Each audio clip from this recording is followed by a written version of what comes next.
tout à l'heure. Pour mathématiques qui n'a après. Tokei, et vous allez comprendre que le parti est en train de courir les dangers. Et puis Moutouaboïna, vous savez que oh non, voilà. Et je sais que des gens qui peuvent batailler des personnes. J'ai raison. La vérité, c'est l'honorable Augustin Kabouya Chingoma. Aka 70 Moundouki Makasi. Dans le gouvernement est mis, c'est une bêtise. Hein? C'est une bêtise.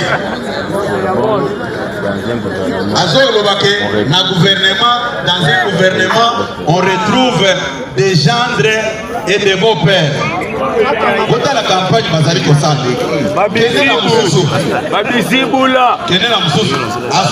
association des banques à poteau.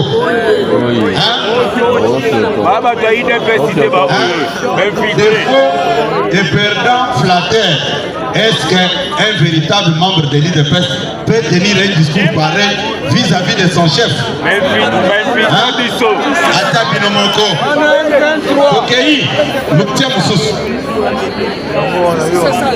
Oui. Yoka Sikoyo, Biloko Akomi. IDPS viva à l'Obiline pendant qu'ils sont dans la jouissance. Discours Yambongo. Pendant qu'ils sont dans la jouissance, l'ennemi continue sa progression dans les territoires de Walungu et Chabunda. C'est-à-dire, celui qui se réclame de l'IDPS en train de se réjouir, en train de se réjouir en faveur de l'ennemi. Otala Batoyo, Saba base. Tokei Mususu. Matissa, votiez la place Bazana chef na bisi pour place 1. Votiez la wana. Votiez na puisque Batu Mususu bakolo bakeno. Comment tiens biloko? Yoka Lisusu. Alobi boye. Un régime incapable de servir les siens. Est-ce qu'il y a ça mon Tunabiso? Il ne peut se vivre. Ils sont pour les chefs de l'État. Ils n'ont pas voté. Il y a un chef ici. C'est pas bon. Oui, c'est quoi?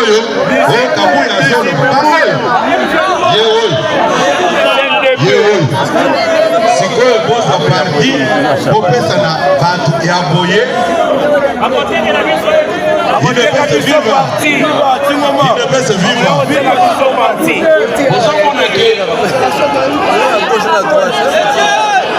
Il ne peut se vivre. Non, ngai naza koloba boye soki na bandi ko projeter babiloko oyo po eza na bapapa na biso mosusu na bamama oyo baza na batelefone android te oyo mpe mpona kozwa bamega eza mwa pasi yango bato basala pédagogie bayebi ke babengaka bamateriel didactique oyo oza kolekisa bana mpo bacomprendre boza kolanda yango di bozomona moto aboye ye bozomona ye wana naza image wana oui bozomona ngo sikoyo nde parti oyo balobi ke yo parti eza kotambola bien te il faut bapesa parti na bato ya boye mpo bagere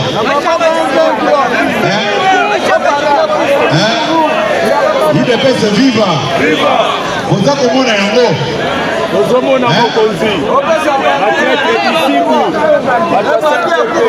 omoni yango yo kombata oyo bamanipilaki siko moto aboye soki atelemi na kati ya bakombatan moto intellectuel asa atanga stati asa atanga règlement d'ordre intérieur asa mémorisa biloko nyonso wana maintenant pour vous séduire yozo kanisaki non vraiment Mutoyo c'est un véritable combattant ayebi makambo ya parti oyo batu ya boye ye wana un katumbiste avec l'antenne de Katumbi dans les sangs yende muto ayeli bino oui il est fait vivre sikoyo olukela ngai oyo abengaka soki ingénieur génie wana botiaka na place na ye te botika makambo wana bozwanga place wana po ngai nazanga bango nakotika bango te na lokuta na bango oyo mosala na bango eza kokozela voilà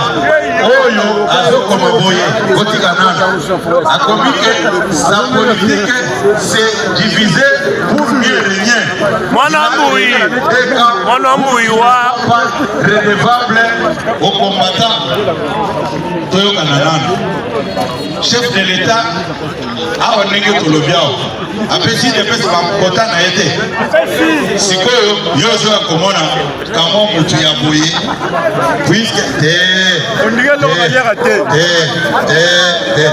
afutelaka bana na classe ndenge nini esalaka bien te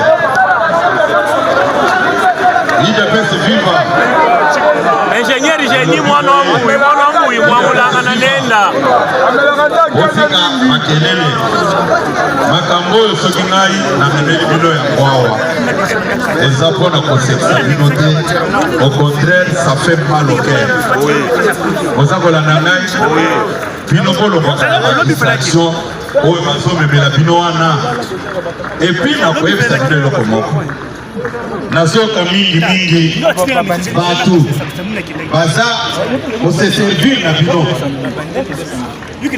mpona kolobaka babiloko moko ezanga motu na makolo contre mokonzi ya mboka.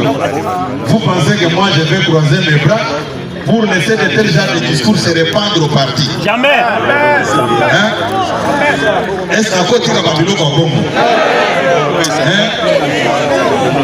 Ngai ebele na kati na bino na bengi bango soki na mono bamemi wana mopepeka na bato na bengi bango. Si tu penses que okozala koya pembeni na ngai, je ne fais pas biloko ya buzoba ezala publier na compte na yo. Mais bato soki okoti na bacompte na bango, vous allez trouver cette histoire. Est-ce que biso tokoti bato aboye? Il est fait vivre. Ma maman a fait beto et ma jeune a fait beto. Côté le manane du coro, tu peux te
bino oyoki ntango toza kodénonce mabe nayoki le même petit monsieur alobi il ne savait pas qu'il était populaire.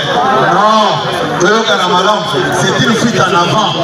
Ntango communauté internationale babandeli kolobela mabe na den babandeli bango na malamu babandeli bango na malamu.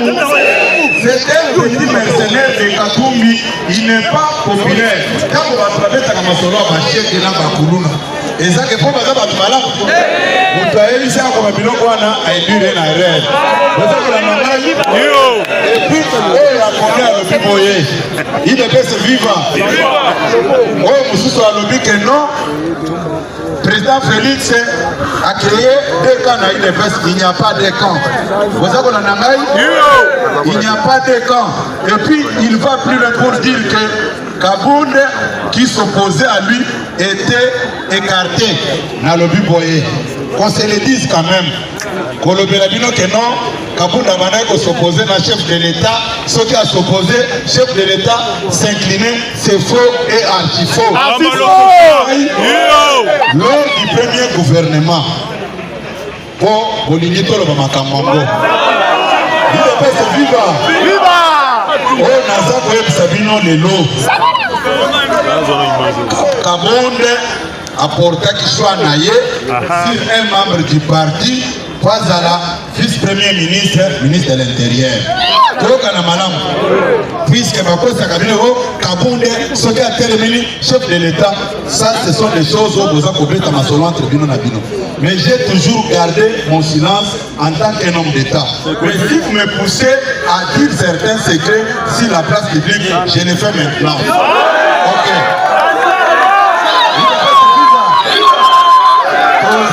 S'il vous plaît, on ne peut pas conclure. S'il vous plaît. Je parle sous contrôle de certains cadres du parti Bafandiao. Kabound avait porté son choix sur un cadre du parti, voilà, VPM de l'intérieur. Tango, ngaku na memaki liste wana. Ya tikaleke panai. Na communaliste, Mokonzambo Kazi, stylo, appareil, alobi, je ne les vois pas ici. Moi j'ai déjà prévu quelle personne. Vous avez la nangai? Vous avez la nangai? Ça, c'est le premier point. Deuxième élément, dans le ministère de l'économie, Kabound avait désigné une autre personne. Mokonzaïb Singai Gaïgoyi. Otika katola bakaba biloko mususu. Mokonzalobi, il devait se vivre. Il devait se vivre. Mokonzaïb Singa Azubik Naye apparaît. Alobi appelle telle personne. Yende na côté à place oyo. Ndeko na bisa Kabound azaki wana. Alingia discuter Mokonzalobi non.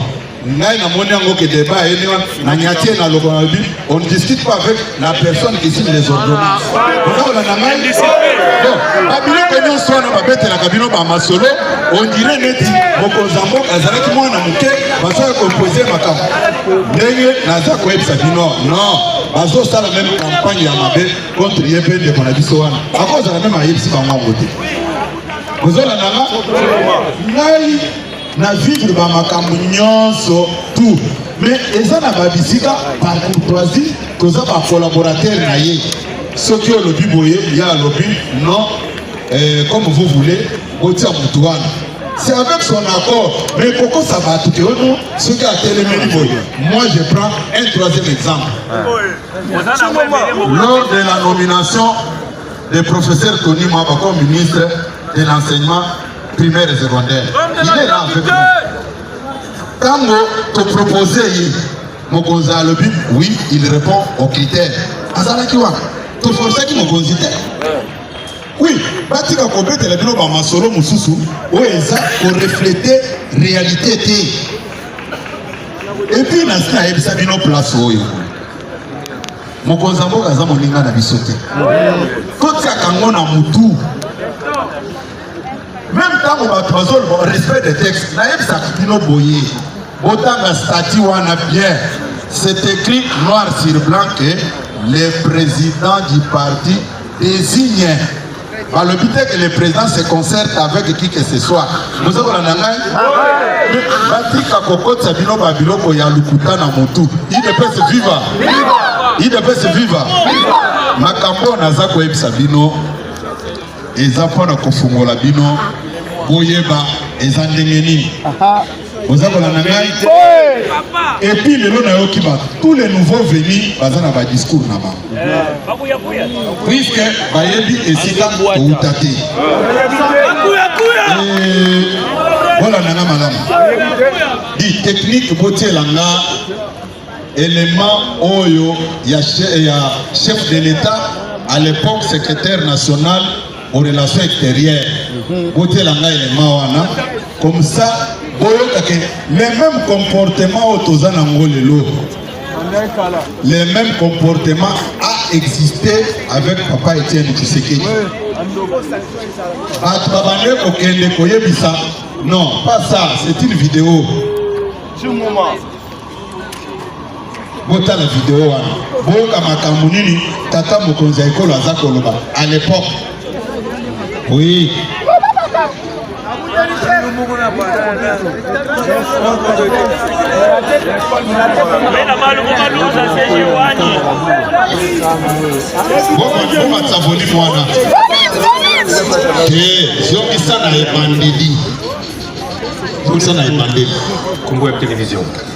Monsieur Félix Tshisekedi, qui dirige l'UDPS aujourd'hui, a-t-il les capacités?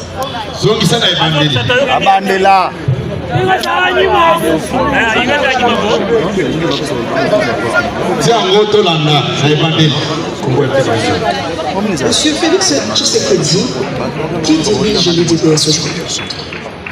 C'est Etienne Tshisekedi. A-t-il les capacités, c'est pas dans le mauvais sens, a-t-il vraiment aujourd'hui les capacités mentales, physiques pour diriger ce parti? Mentale, physique, oui, il n'y a aucun problème, puisqu'il dirige le parti au quotidien. Mais avec tous les sons qui s'entrechoquent en fait au sein de votre parti, on a l'impression aujourd'hui que l'UDPS ressemble à Al-Qaïda. On ne sait pas d'où viennent les autres, d'où viennent les communiqués qui sortent de partout aujourd'hui au sein de l'UDPS. Bon, écoutez, je pense que si vous voulez prêter l'oreille à tout et n'importe quoi, vous aurez cette situation.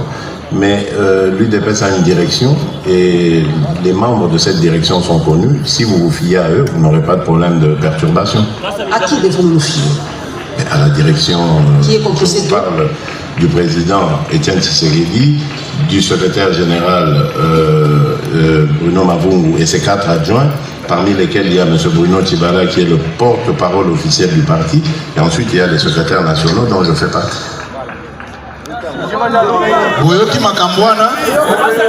Mais ici, c'est du vivant d'Etienne Tshisekedi Wamolu. Les mêmes personnes que vous voyez ici, va créer qui dédoublement. Bimisaka président national Nabango André Kalonzo. Sikoyo, babandepe komisa ba communiquer na désordre. Kaka ndenge bazozo balelo. Imaginez-vous Etienne Tshisekedi Kolo parti aza envie.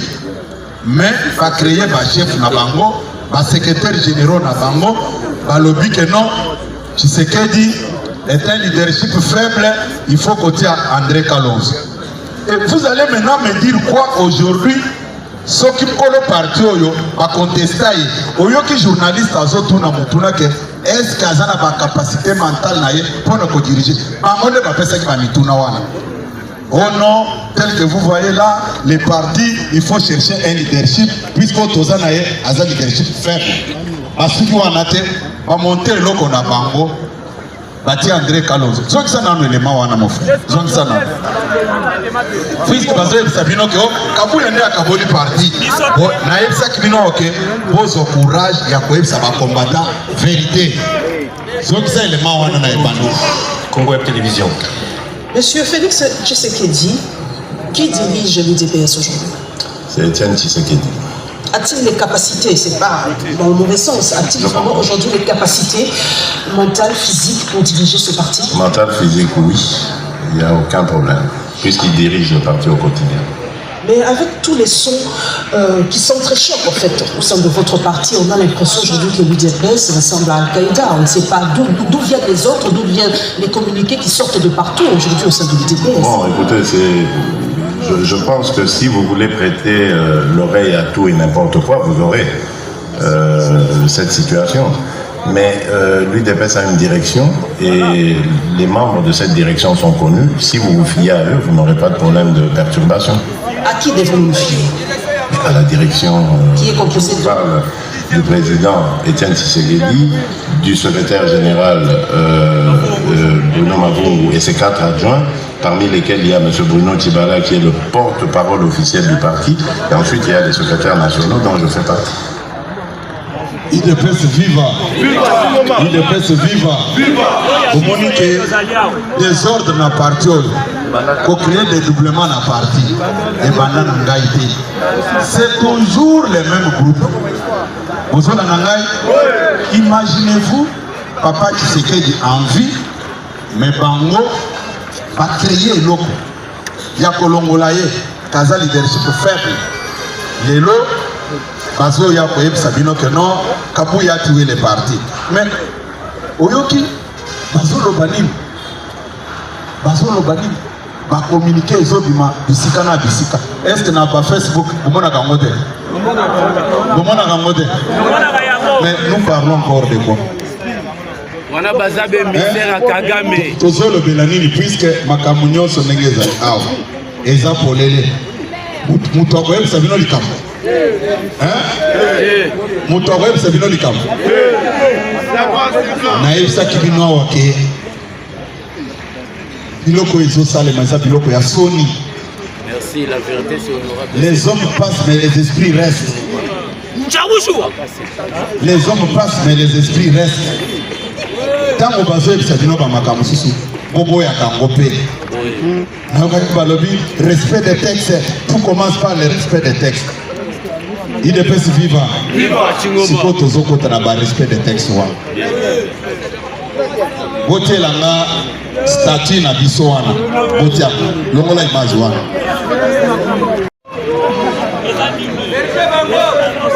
UDPS viva. Boté langa statut wana place wana moins rapide pour battre ba mona respect des textes de lo belakati.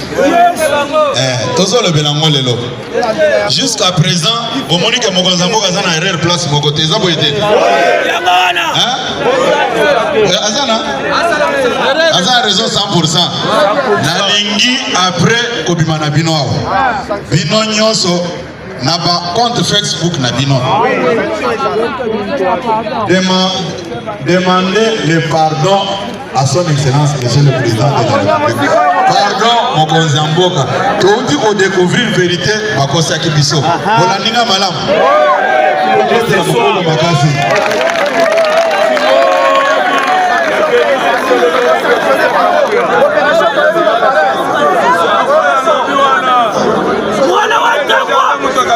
Nalobike awa totamboli na ba critère oyo ezalaki prévu pour na kobimisa ba ministre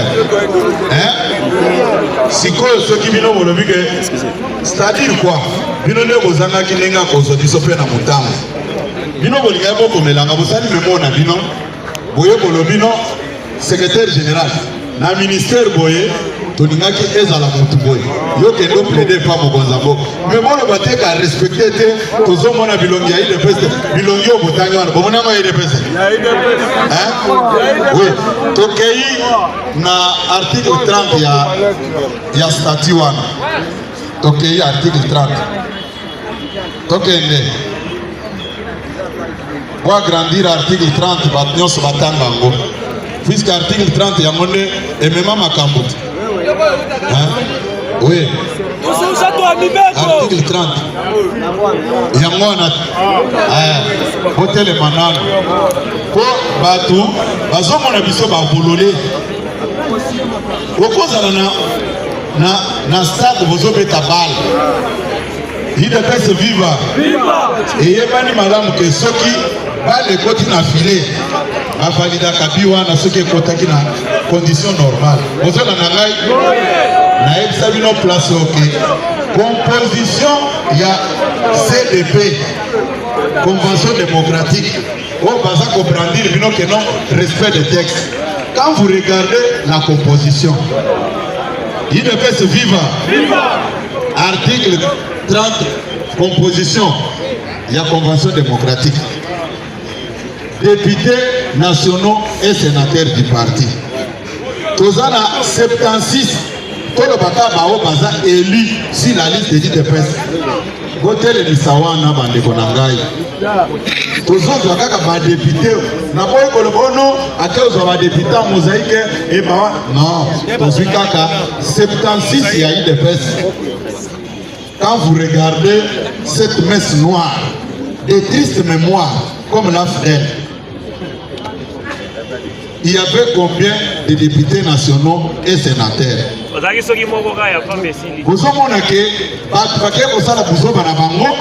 mais vous accompagner bango confirmer bango. Ezaleti lelo yo yebike basango babala kate. Oyebi yango bike basango babala kate. Okeyi voilà na malamu. Jamais okomona sango akena commune basali mariage civil akena église bakeko ko consacrer mariage wana. Ezala kate. Mais yo odibi kozala sango. Après obandi bitumana cardinal. Cardinal alinginga te alingi kopambola libala na ngate. C'est la même situation. Akopambola libala mondenge nini. Awa article 30.1 ezolo banini. A député na ba sénateur. Mais quand bango bakendeki na messe noire na bango ya Saint-Anne, il y avait combien de députés, il y avait combien de sénateurs. Bozala na ngai. Soki tokiti point D. Un ministre, il y a parti. Quand on va côté one, il y avait combien de ministres membres du parti? Tokeina, point 3. Point 3, en ce qui concerne la présidence du parti. Et technique, pour balancer décision Oyo, et ça n'a pas secrétaire général adjoint d'abord. Oyo, tozana ba Ndeko Bizibu comme secrétaire général adjoint, Ndeko Aselo, Ndeko Tezo, Ndeko Gisèle, na Ndeko Gaspard Munga. Beaucoup t'en as place one. Les lois il faut voir Baba Biloko one. Il ne peut se vivre. Il ne peut se vivre. Au monde, voilà. Matisse décision one. Mais quand on agrandit Rambo. Oui, bon matin, mouké. Oui, Matissa Nan. Pour n'avoir qui partout, parce que c'est la bataille, mon boy a sentiment. Il devait se vivre. Mes amis, bon matin, Matissa les choses. Matissa. Ok, Matissa. Non, wana te. Luka Mususu. Wana eza akala. Luka Mususu. Luka décision à ma secrétaire général Moussous. Oui, voilà, matin et moi. Ok. Ozomona sont nommés secrétaires généraux adjoints de l'IDP Tshisekedi, chargés respectivement de Tozoken Mata. Monsieur Deogras Abizibu Balol. Azali Wanat. Azana Tozana Nani. Ok, Mata Lisusu. 3 Tozana Nani. Daniel Asel, Telema Bakombata Bamona Yo. Telema Babe, Telema Bok. Nous t'intègre, Yewana. Ok. Tozana Gaspard Munga. Quel est Tozana maman Nabiso Gisèle Boissem, côté les Misananoan. Et puis Tozana papa Nabiso Jean Thèse, au téléma va combattre à Mamona. Il devait se vivre. Maintenant, entre nous, quand on a nos mégaphones, entre nous, si les 6 secrétaires généraux adjoints, Yomoko Obimi, on s'est détaché dans Badinga, parce que vous voulez avoir le pouvoir pour le pouvoir. Allez, on le bibi sonyoso, tout la donasi. 1 sur 5 présidence yango wana bozonga na décision botiaki ya liboso wana oyo nalobaki bozomona boza na ebandeli obanda komata sikoyo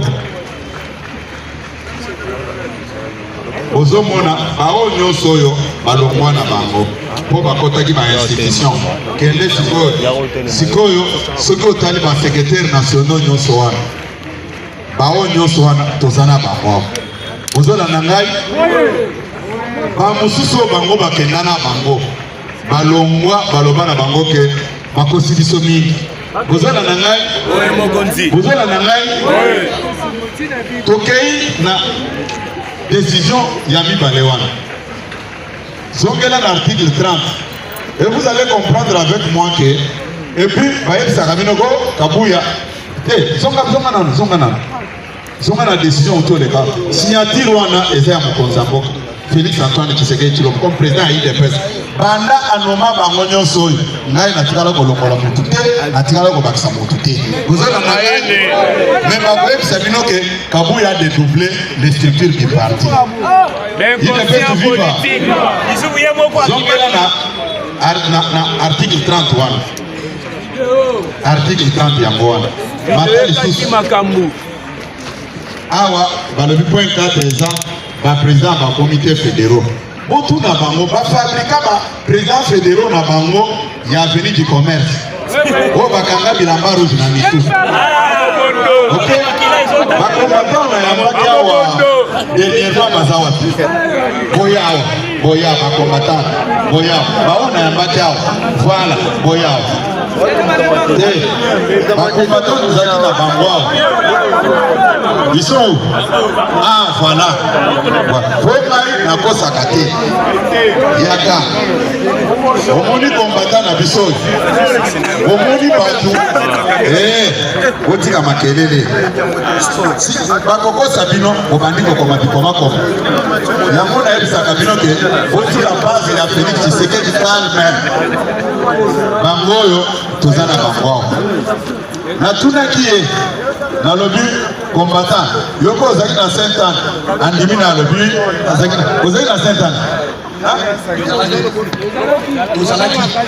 mais awa qualité ya bato bakokota na CDP akotaki na qualité nini te barekritaki bato kaka tokende totondisaka na sale wana mpona mokonzi ya mboka andimaka wi makambo oyo eza ndenge bazoloba kende kovanda ndenge aza boye nazopresente bino en aucune fois moto aloba te ke o akendeki boye non ngai nazodanse appel na ngai na bakombata nyonso ya Félix Tshisekedi bazonga na parti na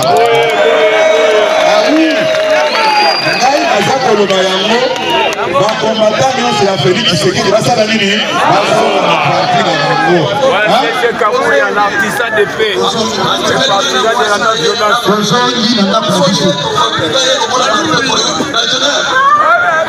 ozokolanda nga nazolobela kokende kopema na bino UDPS viva c'est très dangereux et puis tozokende na bino batia lisusu kuna likolo oui telemisa na place wana bozomona ke président ya école du parti azalaki na bango mais amoni makambo alobi non na ndenge makambo ebanda okende eza ya solo te alongwe na ye bozolanda ngai sikoyo toza na présidente ya Ligue des femmes aza membre ya convention démocratique banda basala makambo na bango wana mama masoni ye oyo mama telema kuna likolo mama telema bobetele maboko bobetele mama na biso ya Ligue des femmes maboko UDPS viva bozomona tricherie ndenge ezokende sikoyo CDP oyo ya bango wana ezali ya UDPS ou bien ya M23 oui tokei na président ya Ligue des jeunes ozela tozoloba place wana ngai nazwi bango sur deux volets. Kozala na ngai président à Ligue des jeunes au Matanal, puisque bango ne ba membre ya CDP. Kozala na ngai oui, président à Ligue des jeunes. Balobi oh non faisons dima amicité selon bango. Mais pour la mission président national de Ligue des jeunes comme on a eu Amis Makuta. On a télé bango bagage.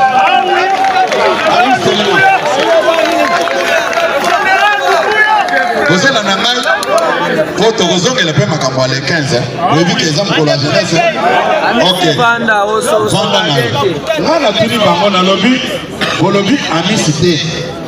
Mais tant que vous savez makambo ana, il faut Bongolo à ça le gouvernement. Est-ce que vous invitez qui est peu? Au moins, il y a tout le monde. Ok, ah bien. Le bouton a bien au souka kakandanya. Ok? Point 9 et le biboye. Ma personnalité a raison de 5 par province. Bango décision yo ezalaki signé na format ya kala. Oh ya 11 provinces, bazalaka 55. Mais parmi bango déjà un bon nombre bakufa. Vous avez un membre de la Convention démocratique, vous avez un membre. Natuni bango, makambo bosali yango ndengeni. IDPS viva. IDPS viva. Et puis na posale la binope restitution ya rencontre nanga na ba cadre nyonso ya parti o na kutani na bango y compris Eteni puisque il n'a pas dit la vérité na ba. Vous avez un oui, na solo ba koloko nyonso wana. IDPS viva. Vous allez comprendre avec moi que c'était une vaste blague. Makambo balobaki que tosali convention démocratique pour na kolongola secrétaire général. Nayambaki bato ya commission de discipline oyo baboyaki corruption na kosenga bino botelanga $500 élément wana ya bandeko na yambaki wana bamiyeli bango moko boyoka makambo wana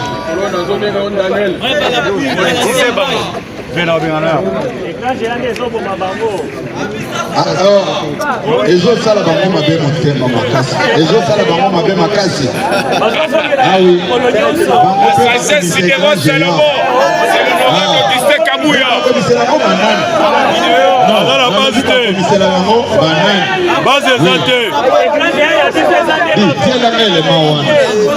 koboyoka makambo ya bato oyo balobi ke baza wana mpona koservir mokonzi ya mboka. Lelo toza lundi, un jour ouvrable. Parti au balobi ekufi, maintenant se batelemeli Félix Tshisekedi parti ezakaka na mokonzi ya mboka lala na opongi ya babebe. Biso ba combattant tozali wana.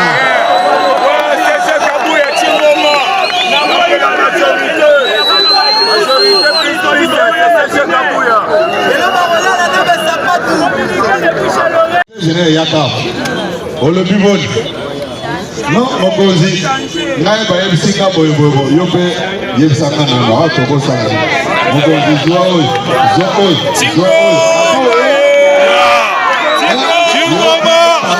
bato na yo na réseaux sociaux bafik me baka kodiscute ni po biloko nyonso yango bango moko nde basali ni nde bakoni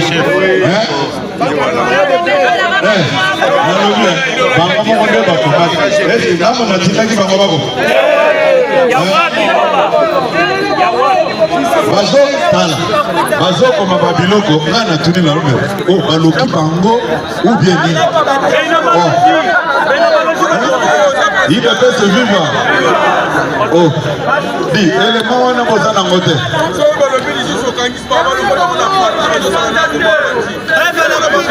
tokosolola yango makambo nyonso wana bamama faci beton bamama faci beton bamama bazali awa bamama faci beton bamama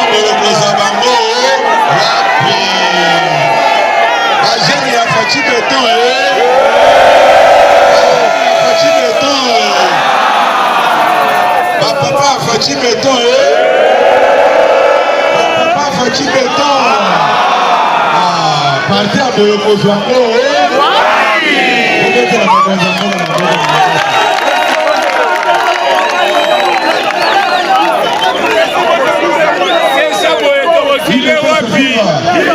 les noms de la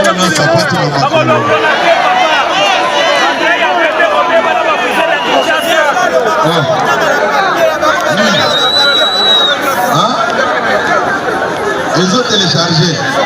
Ok. Problème T. Attends, le but est information quitter. Et conformément total. Bon. Là, va télécharger en gros. Et c'est fini. Ok. Convention démocratique au Balobakiwan. Source à tricherie, na corruption, na anti-valeur. Bazaka na katuwa. Balancer image wana papa.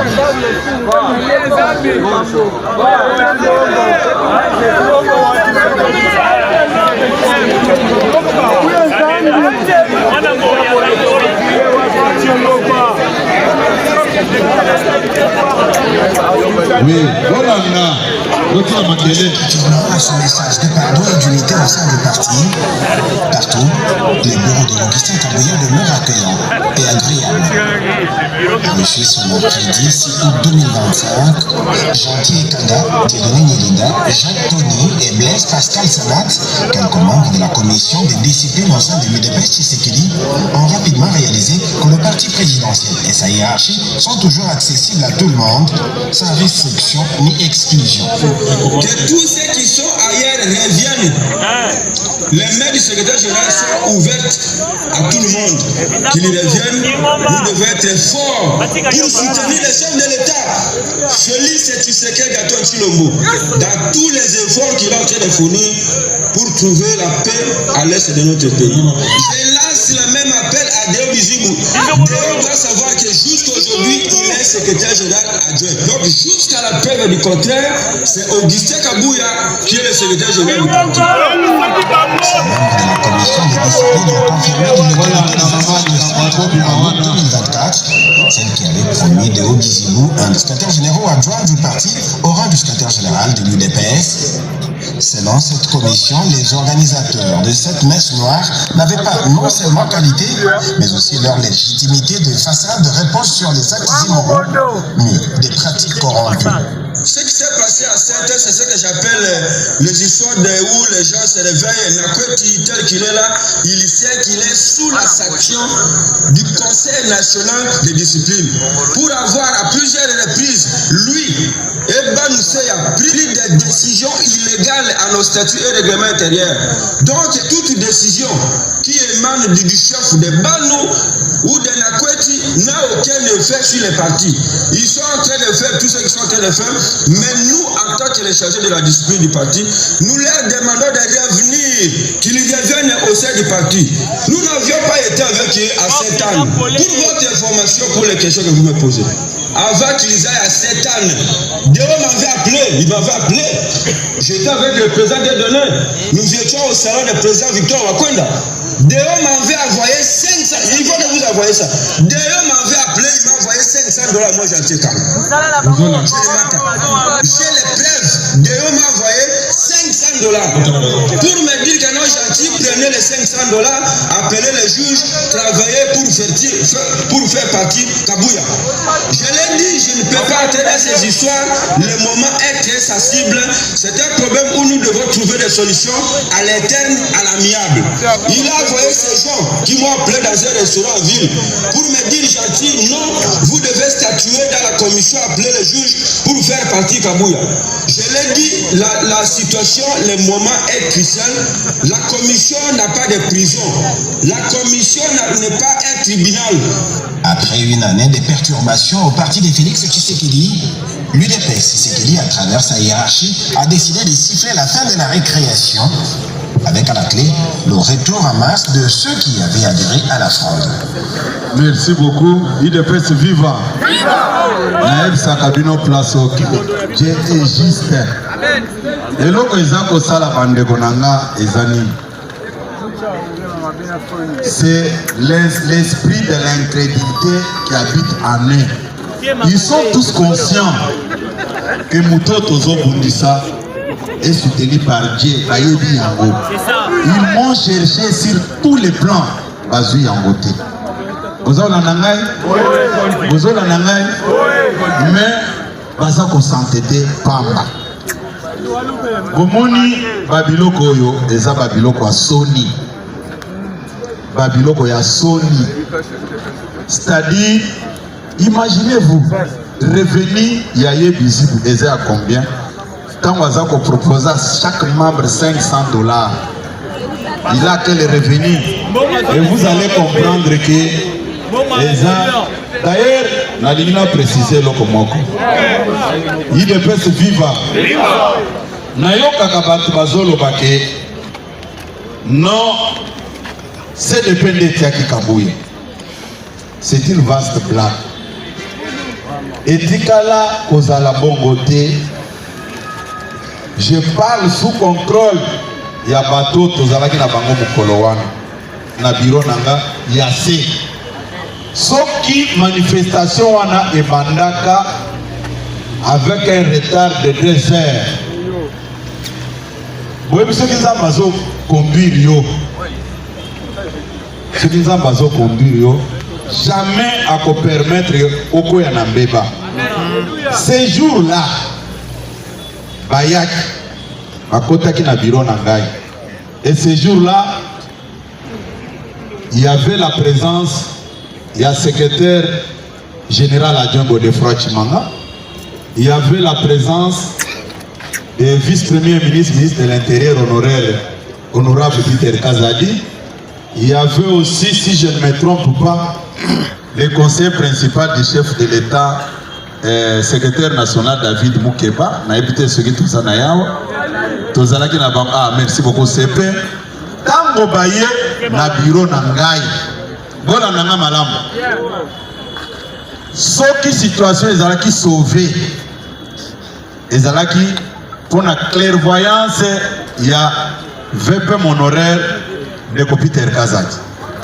Tango tolingi tobima alobino avant bokende kotanga ba résolution nyonso kuna botanga ngo awa toyeba nini bokomi na kati. IDPS viva! Viva! IDPS viva! Viva! Tango ndeko Peter alobi bongo ngape na lobi oui aza na raison batanga ngo babandi kotanga ba résolution na bango. Je parle sous contrôle du conseil principal David Oaza, secrétaire national. Puisque Azaki na Katas, bureau n'engagé Bakomi Boye, Balobi, na résolution na Mbango. Ce qui va na élément va confronter Ghana. Bakomi que le secrétaire général adjoint Augustin Kabouya est élevé au rang du secrétaire général. Na ebisi bango boy, Dieu me voit. Na lobby, vous devez arrêter avec vos bêtises. Si vous pensez le faire, ne comptez pas sur moi. Bobi mana biloko na biloko keni. Vous avez na madame. Na ebisi bango, nai naza secrétaire général nommé depuis le 18 mai 2019. Quand je croise le chef du parti, le président de la République m'appelle secrétaire général. Le premier Congolais m'appelle secrétaire général. Partout on m'envoie, on m'appelle secrétaire général. C'est-à-dire Bino Boyawa pour trouver légitimité à partir d'un petit groupe Nabino. C'est ça la vérité. Le conseil principal est là. Je le prends en témoin. Ne yécoute mon conseiller. Bangona fait Peter Balome comme le secrétaire général est là. Balome tant que tozalaki na bino mokonzambo ka exception na bino ke si vous touchez au secrétaire général Kabouya ne comptez pas sur moi. Mais pourquoi ici vous voulez l'appeler secrétaire général adjoint? Vous devez comprendre que bino konyonso bakosa kabino soki baza puisque les images existent. Jour baka kotanga bani nango ezalaki awa ba confronter na vidéo oyo bango plus ndenge bazofilme boye makambo nyonso nazoloba bazofilme yango te bakonfronte nga na video na bango moko oyo baza kobenganga baza kotanga ke le secrétaire général adjoint Augustin Kabuya est élevé au rang de secrétaire général puis nazoloka badiscours oh non CDP wana nde commissaire qui est secrétaire faux et archi faux comment est-ce que voilà nana vous vous rappelez très bien que après étape wana le lendemain on continue la logique que toutes les décisions prises par Kaboun tombent Kadik. Attaquer d'abord Ligue des femmes. Pour la Ligue des femmes, ça la déclaration place au lit. Vous avez vraiment bien. Ce qui Ligue des femmes est tombé. Puisque source à pouvoir à la Ligue des femmes, et Outika Kanamutumoko a nommé un secrétaire général. Vous avez la puisque ma magistrat au Banoma n'attend à Mobutu. Ma magistrat au Banoma n'attend ya Kabila.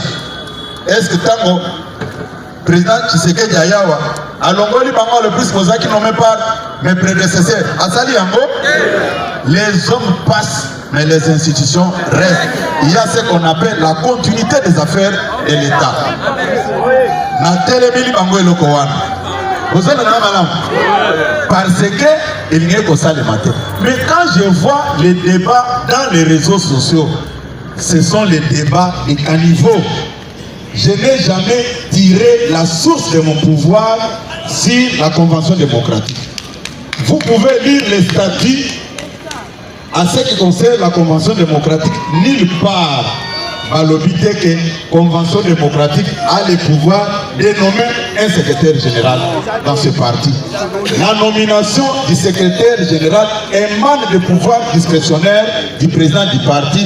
Point barre. Vous avez la nangaï? Tourner les dos à Babilo Konyonso, Yalukutawan. Vous avez la nangaï? Maintenant, je vais clôturer avec quoi? La restitution. Yandenge Nayambaki Batu.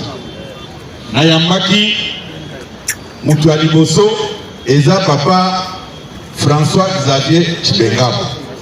Nayambaki ye pas Zaki na Bangokuna. Aya Yemsinga que mon fils, vu mon âge, je ne savais pas que Bazo me manga place ouane. Batiaki nga na mutuka.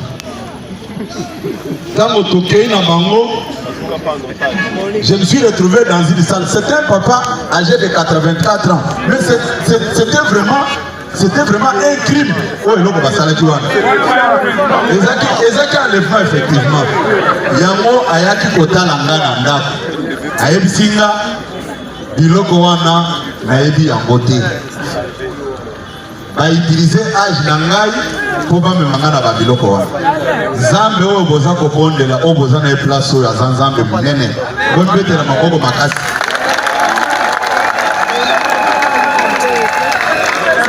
Après nayambaki directeur de l'école du parti Ndeko Jean-Pierre Kalom ayaki kotala ngai tosololi na kitoko ozola na ngai après akena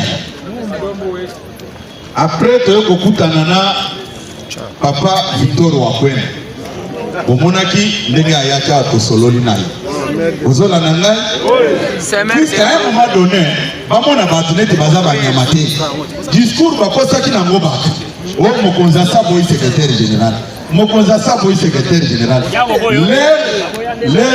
leurs objectifs étaient basés sur les mensonges. Ozola na malamu après ye naye koyamba ndeko Eteni mais na rencontre nangana Eteni je dois vous dire certaines vérités. Eteni abengi ndeko Peter Kazak. Oh, il faut tokutana pour na unité ya parti. Na kolwe ça secrétaire général atinda délégation ya Batu ngape na sina ebisi bizibu akotinda pe délégation ya Batu. Quand on est Peter ebisi ngai na lobi non. Soyons sérieux. Il n'y a pas de secrétaire général dans ce parti. L'unique secrétaire général légitime et légal, c'est moi. Lobi, Soki, Moutmoussouspe, Asali Biloko Wana.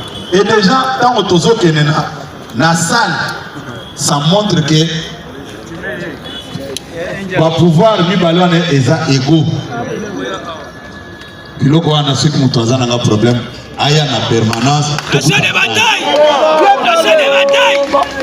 Asuki Wana te, Abengi, VPM na biso honoraire, honorable Daniel Assem. Abengi, Babenga Giosindeko. Tellement de combattre makambo ngana zoloba makambo ni pesa micro et pas secrétaire général adjoint pesa micro wana yo wana bazo bema nini pokato fumbe il pesa viva secrétaire général adjoint makambo na lobi babenga ki opeke tokutana bolanda botika makelele la commission générale Ngamutuna Bosso la Bengamaka et pas honorable Teni pendant qu'il était à l'aéroport aux États-Unis.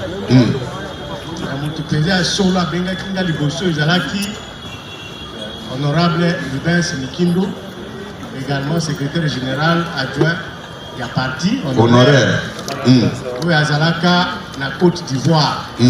C'est le même jour, l'intervalle, il y a 1 heure.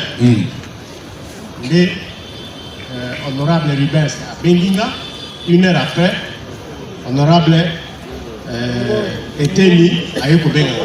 Merci beaucoup. Et pas nayo, pour un rapport. Il y a un contact avec Balewana. En vous disant que ceux qui bango baye, ndima etengana yamba bango, menazo yamba bango pour que na yebisa bango baya komona yo. Yo yebisinga ye malamu kasi ceux qui baye o yamba bango na VPM honoraire maître Peter Kazad. Il faut témoin Zalayo à Makambogo Solol. Ok. Ça va. Merci beaucoup. Moi malheur yake koko milangai. Moi malade des Zwinga et c'est ce jour-là. Okay. Il y a que comme on a honorable maître Peter Kazad. Et la suite, je ne connais pas grand-chose. Merci beaucoup. Vous êtes Makambo. Non, danger si vous êtes à niveau ni. Au moment du parti yo, Zamba linga ngo makasi. Zamba lingi parti yo makasi.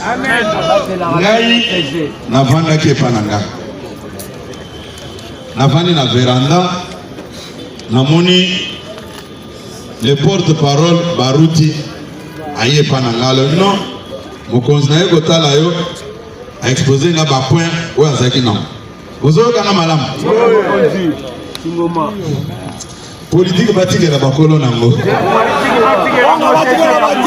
batikela batala okozala otangi ba classe na webele mais domaine wana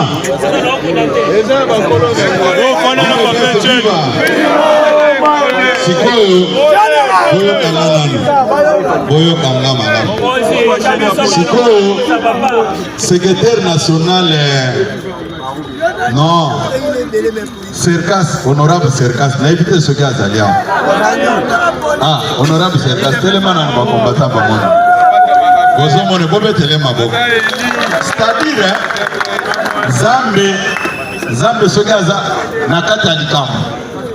Moyen au contourner en beau, exact. Dans la chambre,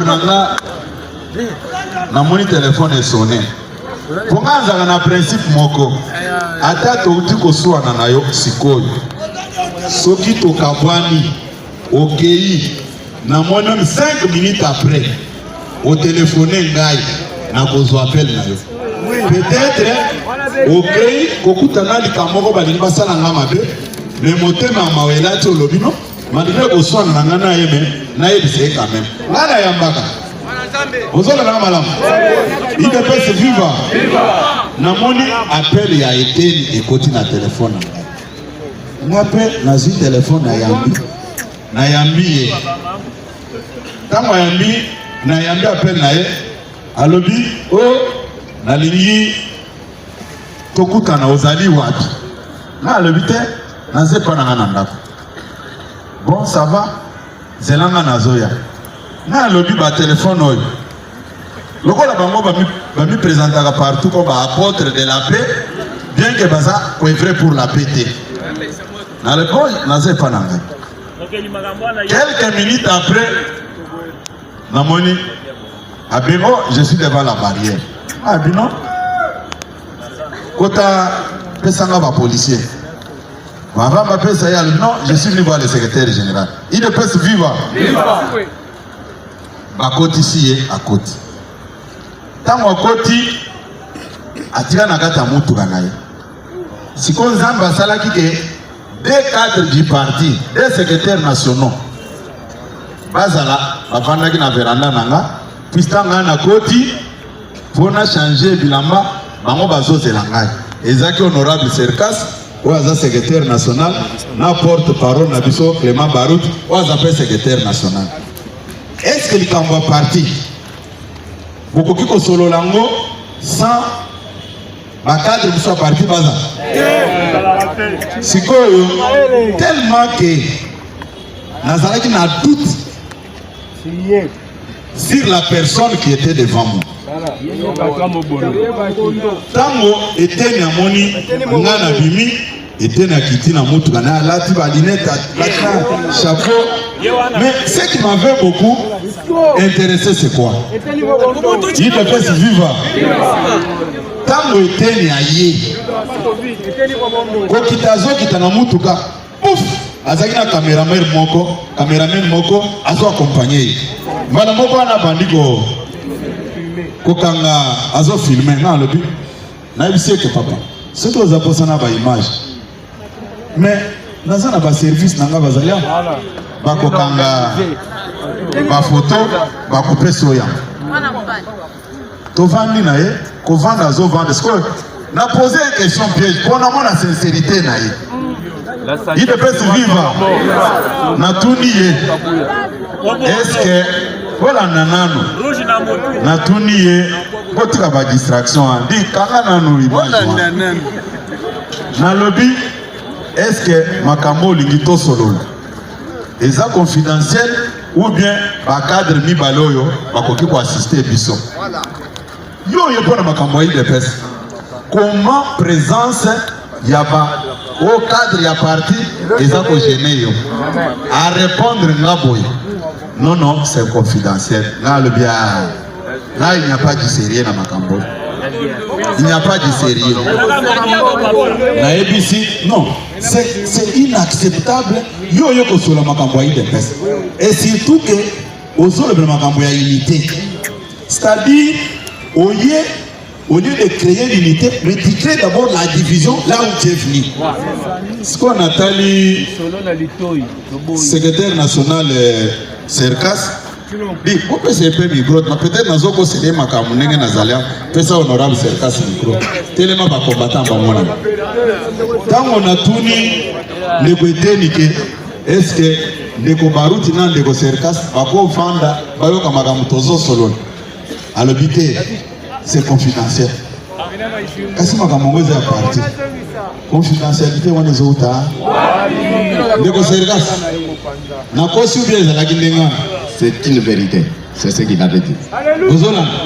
Si vous avez besoin de je sais micro. Tant le bika que je l'ai eu maintenant, il n'est pas venu pour ce qu'il dit, mais il est venu faire sa promotion. Même ceux qui, moi, même moi, ne peut pas croire à Eken. Et puis, Naïm Sakabino place au UK, Eteni avait porté, mais il n'était pas l'initiateur. Nalobaka Yango. Je connais le mode opératoire. Yabaninga nanga ba rédacteur ya mukanda oye asigna. Nalobaka Yango natiaka mai na munokote. Même dans nos réunions, Naïm Sakaba collaborateur nyonso. Nalobi, si vous avez des doutes, bazuka ba papier na mukanda wana. Vas-y, papier vierge, na bic, monsieur Balobi. Kota nandako, mais quand on reproduit, kaka makamu nyonso yo, sans téléphone, sans quoi, à Salam et comme bon côté. Là, on a du mode opératoire. Non, je n'ai pas dit qu'il ne peut pas écrire. C'est un intellectuel, il sait écrire. Mais je le répète ici, Nayebi source ya mukanda na banani bakomaki. Tovandi Nayebi baninga na ngao bakomaka mukanda. Memela kai seulement apporter yango. Vous avez ndenge Laurent Désiré Kabila a même ça et Manduki et pas Paul Kagame na Yoweri Museveni. Vous avez c'est le même scénario. Vous avez madame. Il n'est pas le rédacteur de cette lettre là. Vous avez madame. Dans mon amoni Makambouana. Dans le bilan, comme il y a Yelinga Boye, il risque de me surprendre. Ngana kobimisa eti libanda epana ngai. Bamona biso ke tokutanaki. Likambo bomba ezate. Il devait se vivre. Parce que ta o biso ngai na eto salaki. Nazongelaki na historique nyonso sur le bon fonctionnement. Il y a la convention démocratique. Natunaki na lobiboui, mon frère, c'est votre position. Je ne peux pas revenir là-dessus. Mais vous avez décidé de me destituer, ce qui est légitime selon vous. Natuni, prenons l'article 30 de notre statut. Puisque les gens ont se fait la macacité, ce qui a eu respect à texte. Tu vas dire qu'il y a et pas d'engager. Et ça fait que tu sois l'idée ou 3 minutes. Non. Puisque il n'y avait rien à voir sur le texte du parti. Et ça là non, il faut Toyokana. Ah, le non. Avant, Tobana Makambia que Toyokana. Nous devons savoir Makambo toujours vivre dans le lobby. Il n'y a aucune disposition dans le statut à IDPS. Où ils ont coupé sa pouvoir, dans le secrétaire général à convoquer congrès ou encore moins engager parti. Mais pouvoir est engager parti. Là qu'on convoque congrès, dans ce là qui a un mot, what?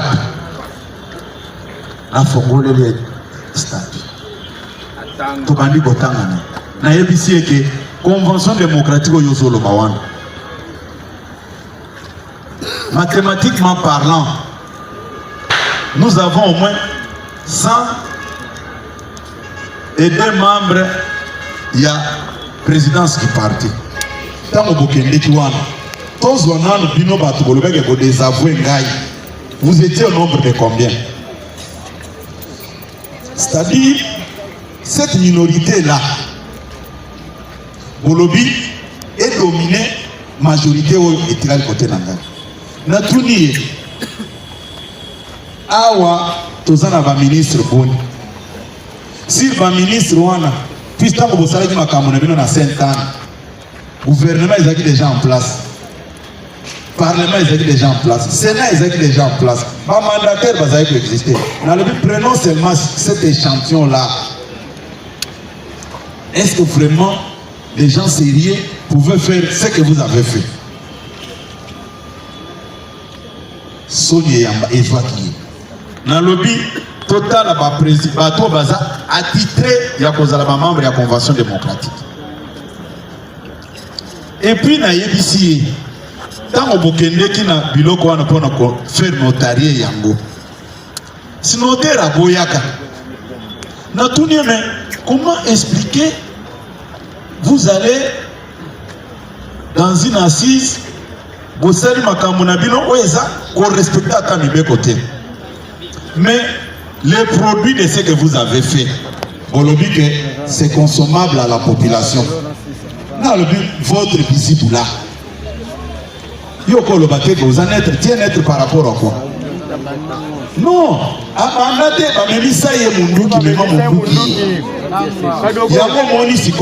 il s'agit, il ne sait pas là où poser les pieds. Ce que vous avez fait ici, Aujourd'hui, vous pensez que moi je suis naïf, Nandi Mababilo Kwaboui. Dans le but, quand vous regardez la liste actualisée des partis politiques, dans le but, quand vous n'avez pas mon consabo, ayebisaki binoni, yé moko na monoko na lobi, mokonzi alobaki biloko wana eza mabe, bakoki koanterine yango te. Mais moi je dis, mais tu connais cette vérité là. Désobéissance. Mais maintenant, vous me demandez moi, vous me demandez quoi? Il n'avait pas de réponse. Et j'ai beaucoup aimé la dame qu'il avait reçue dans une émission sur Top Congo. Elle l'a malmené. Mais qu'il avait envoyé à la mort comme ça. Oui, puisque que non, je peux comprendre d'autres personnes, mais pas vous. Voilà. Ce que je vous dis là, c'est ce que je lui ai dit en face comme ça. Oh, Togoko Koutana, oh, non. Si vous avez besoin, venez au parti. Si vous ne voulez pas venir chez moi, venez me voir au parti. Mais il dit que le Congrès m'avait donné 3 missions. La première mission était d'amener le parti aux élections. Et j'ai amené le parti aux élections. Où vous êtes sorti député. Et le parti est sorti première force politique. Et puis vous avez fabriqué une histoire. Oh non, il faut organiser le parti. Dans le but, le parti n'est pas organisé puisqu'il n'est pas sorti ministre. Oh non, moi je n'aime pas, ce n'est pas pour être ministre. Dis, c'est la cartographie, il y a la structure de base de la parti. Dans le but, j'ai fait la première mission. Le parti est sorti première force politique. Deuxième mission, c'était l'organisation du parti. Pour ça, ça la réforme, le réaménagement, il y a un comité de base. Le long à Kinshasa, aucune cellule n'existe ici à Kinshasa. Na Fongole lié, na lobby, ça selon vous. Na moi ni muto Fongole muno. Oui, je vous dis que il y a des choses, hein. On a ça pour épargner bino par respect.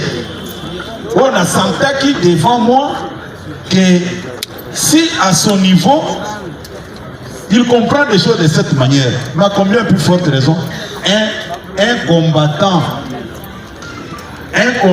qui est à la base, il ne faut plus vous sous-estimer. Vous avez je sais de quoi je parle. Ça m'avait fait très mal. Et puis, j'ai suivi sur Top Congo. Il dit, voilà, ça c'est la cartographie des fédérations de la province de Kinshasa. Dit Matissa Nanunambouane. Matissa papa. Téléman, fédération Lukunga Angola. Matissa Nanunambou, Bamona, ça ce sont des cellules, un numéro de contact na bango Angoine. Ba siège na pas tout mais bino Congo ta mobolo bakango. Bumu na kabiso bazoba ou bien bato bazana mayele. Matissa Nyosalobi, ici à Kinshasa, pour votre information, Tozana 844 cellules opérationnelles. Le numéro de contact, le cellule qui existe à Katewana. Et ça, il y a Watt. Il ne peut se vivre. Il ne peut se vivre. Pour ce moment, un parti organisé, même si au monde j'ai beaucoup de respect envers le parti politique tous. Mais j'ai doute fort que le parti nous au côté n'a pas mission de biloko. Hein? Même si que puisque la tourna qui est dans le but, vous êtes médecin de formation. Ceux qui m'ont aïe, un malade, en termes techniques, les patients. La finalité c'est quoi? Okoye Bissaye va vous faire examiner au niveau du laboratoire. C'est sur base de diagnostic mais on peut prescrire Bakis. Non mais biloko sali passage en force. Hein? Oh, Matissa mon nambu ba combattant battant. Hein? Matissa ngo ba combattant ba dota. Et puis il va me poser la question, ah, vous avez déjà fait ça pour toute la République? Je dis non, ça continue petit à petit. Dès que nous terminons la deuxième mission, nous allons convoquer le congrès pour travailler sur la réforme de notre statut. IDPS viva. IDPS viva. Est-ce que na ndenge tokobima awa eloko na koyebisa bino eza boye au sujet du gouvernement? Non, avant aussi tozongela wana di tielanga bafoto ya bamunyere wana puis nayokaki deba mosusu o kabuya alataka munyere te inconscient politique Dalawana de l'État Augustin Kabuya ya Tongo ye nde akoyeba ngo bien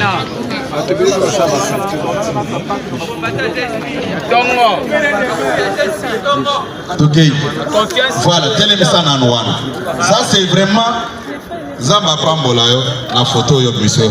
Tango na solo bake biso toza pembe na mokonza mboka pona ba poste te. Oh pona nini Kabuya alobi bon, mais awa toza na opposition.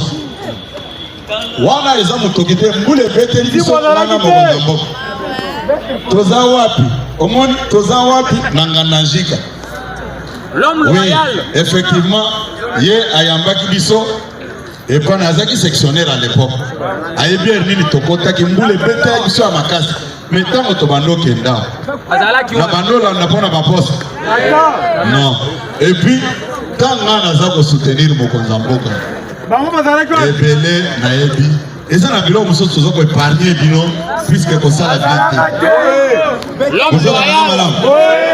Vous avez Nayoki bauti kolakisa ngao les mêmes kamikaze ya Katumbi wana a Biblia lobi siko abenga honorable Augustin nazo porter plainte nake ndeko déposer plainte nga nazo na ba bref na ngai vous avez nyonso akoma contre mokonza mboka a déposer plainte sikoyo bakotuna kaka ke c'est-à-dire yo mutu osali campagne ya ba M23 kofinga mokonzi ozaki na raison akosala tango secrétaire général ya parti au pouvoir azako défendre mokonzi, c'est ça vous exposez azokosa lobi toza mardi d'abord ye moko aza avocat akende na sozela ye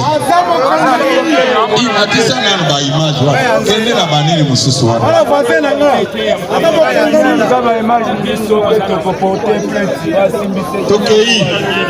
tokei wana si place oyo otelema awa ntango tozokende kosala makambo oyo tozokende kosala bakampagne oyo poste ezalaki koma bato lelo bakomi plus catholique même koleka papa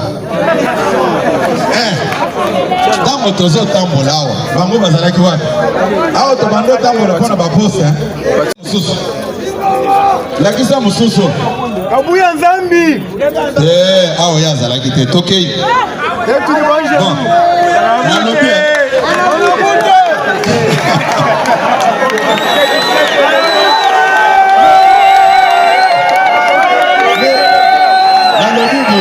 IDPS viva ngai na mokonzi eza mpona poste te nazali na ye IDPS viva ntango anome bato awa anome ngai me ngai naye kodefendre makambo mokonzi asali nini asali bato bakololanga basapatu pamba zongisa place ya munyere wana kende vala oyo eza munyere te omoni moto azosala débat moko bete ono alataka munyere te tokei Frank Diongo aza wana alati munyere lelo aza na M23 kende nano na Frank Diongo wana